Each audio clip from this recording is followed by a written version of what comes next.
saw a pastor one time who was no longer in the ministry, but at that time he was quite well known, and he was kind of a funny guy, and he did a routine on this that was it was cool and visually kind of gave the idea of what Paul's talking about there. And he's like, here's Paul and here's heaven, and it's like the Lord let him get right here and look around.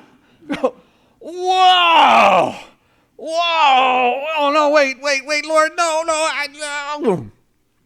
And that's kind of what it was. The Lord gave him vision and revelation of heaven.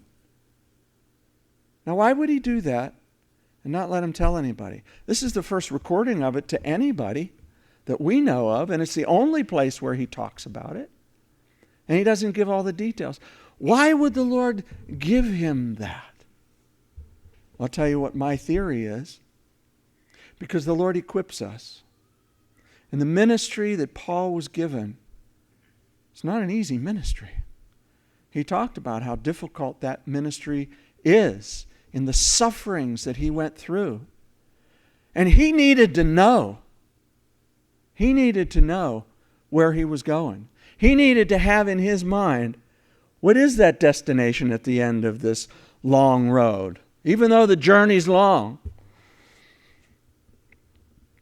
he needed to know where the end of that road is. And I believe that's why. I could be totally wrong, but it makes sense. He says, I might desire to boast.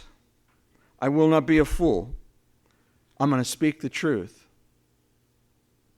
And in all that he's saying, the truth is that, yeah, I was taken up into heaven and was able to see and hear things.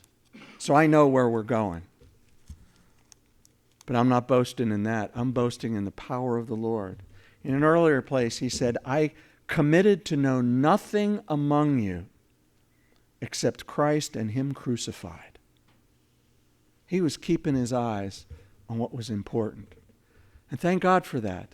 That's why we have these amazing books.